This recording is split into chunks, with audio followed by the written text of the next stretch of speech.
Good midday, good midday, good midday, good midday to each and every one of you. Isn't it a wonderful day? I mean, the sun is shining. Yes, it's going to be hot. Um, but guess what? It's still a good day. A good hot day, a good day to sit out in the shade with some water and look at the beauty of the Lord. Go to the park, find some place to sit and just take in the goodness and the grace of God. And so we want to welcome each and every one of you to this time, to this moment of sharing on today. Okay. Sheila, how are you? We are grateful for you being here with us, Minister Sarah. Bless you. It's shown enough, and I will take the heat. I had a very enjoyable evening, well, afternoon actually. I had a chance for the first time in quite some time to be able to go home and sit out on my deck in my chair and just sit. Okay. Good midday to you, Elder James. It is a wonderful day. A wonderful day, Rhonda, Deborah. Bless you, Jemison. Good to have all of you here with us and uh, just unbelievable, just an unbelievable day, just absolutely unbelievable. And I'm grateful to God for the opportunity to be here. Yes, I am drinking water. I need to drink water at an unbelievable level. Okay. Yes, allergies will do so, but hang in there. Okay. And so thank each and every one of you for being here and sharing with us on today. So you know what I'm going to say. Lay on that share button. Share. Stephanie, how you be? I've got to actually got to order some more water. I'm down to 3 cases. Oh my goodness. I'm down to 3 cases. So I need to order some more water. I need to probably take that Gatorade water with me back home.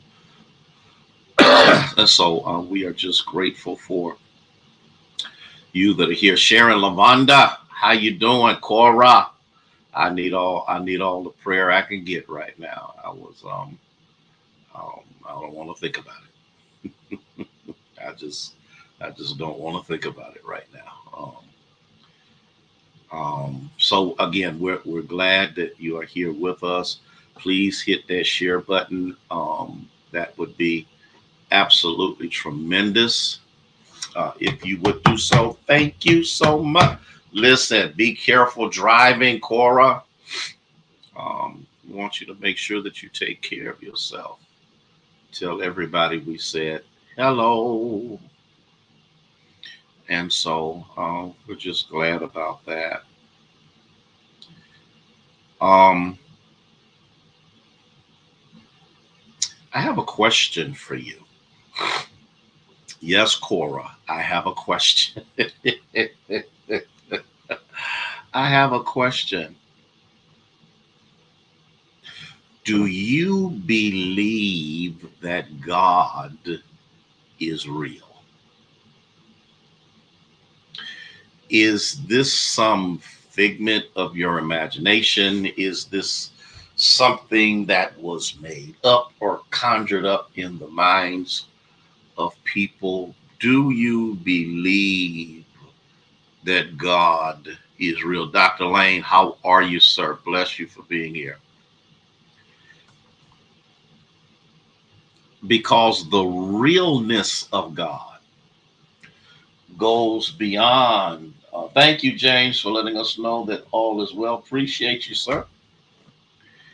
The realness of God goes beyond stuff and things. Katrina Harris, bless you.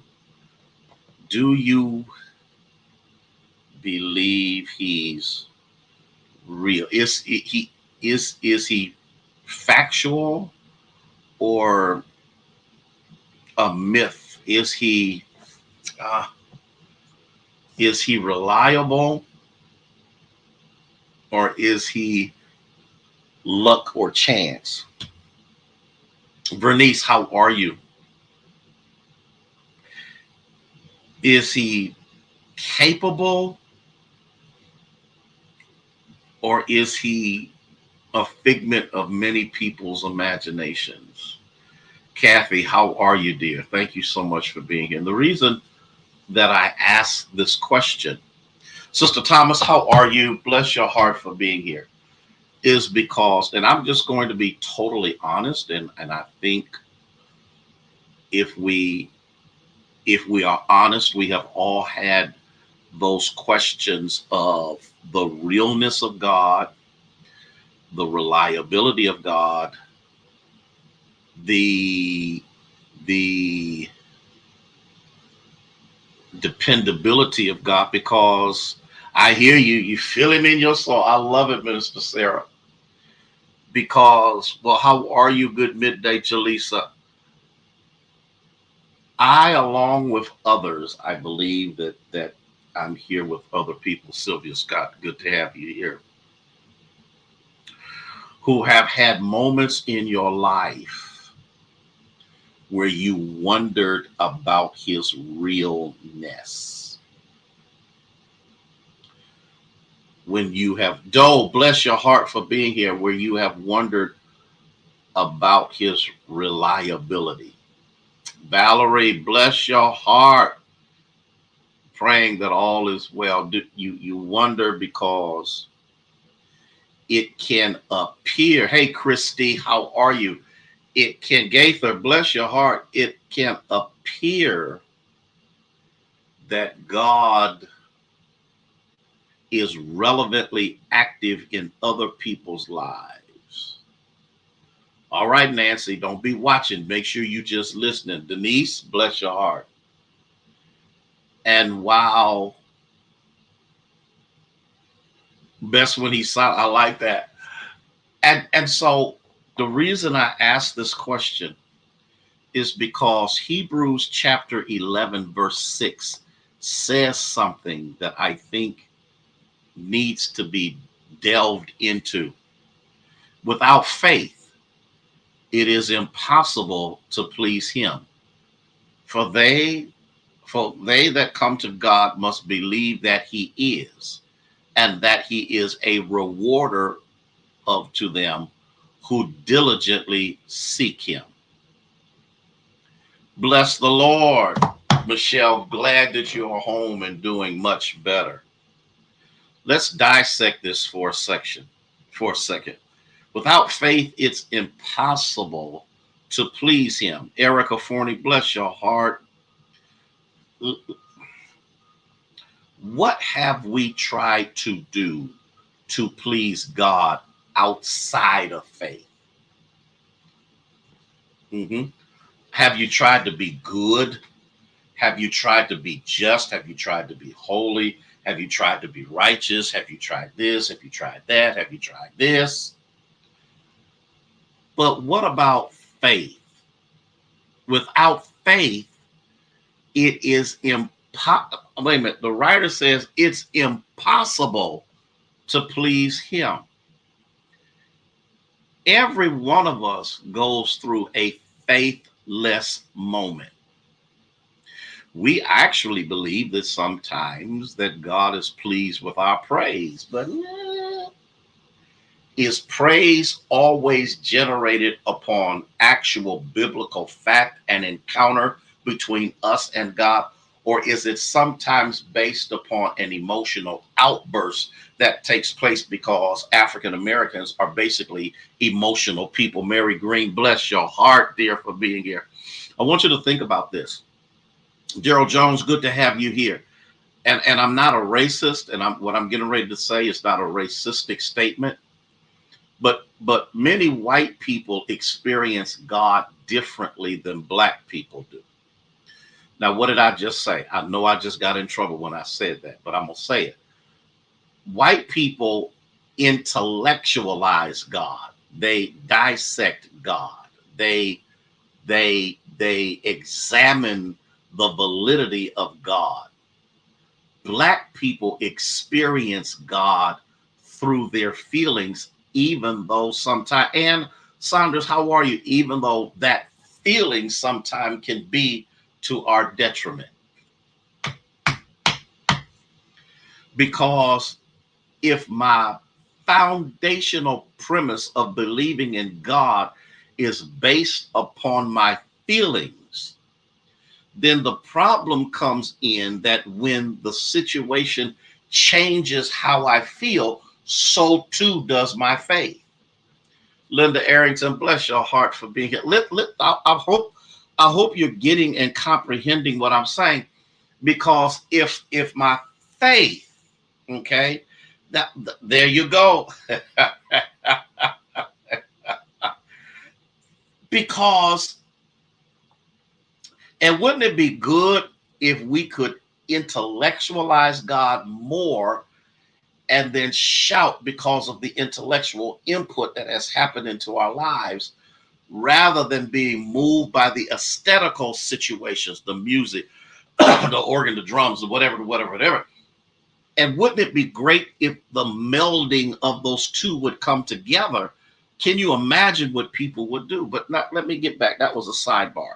I done gave 30 seconds away to that. And so without faith, you can't please him. You cannot, Lavonda, please God if you don't have faith. Without faith, it's impossible to please him. For they that come to God must believe that he is. Now, this is a powerful point. What God do you believe in? Is it the God of Abraham, Isaac, and Jacob? Okay.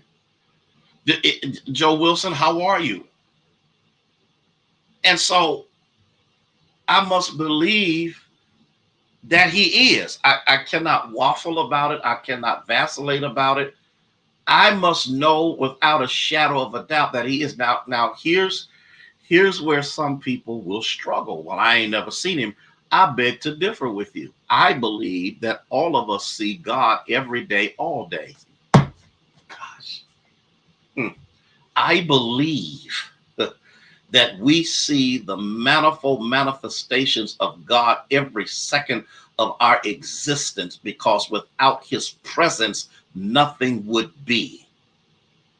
If you remember, when God stepped out into nothing and spoke what is into existence, which means he now is obligated to make sure that that which he has spoken maintains and functions according to its original intent in creation. Lord, what did I just say?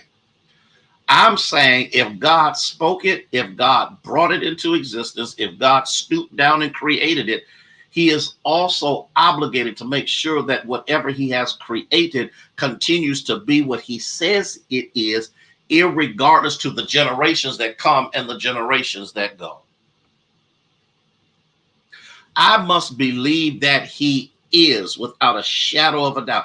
I must believe that he is. And see, we want the C clause to get and a rewarder of them that diligently seek him. But it's hard to do a Matthew 6:33, but seek first the kingdom of God and his righteousness, and all these things shall be added unto you, when you're not sure,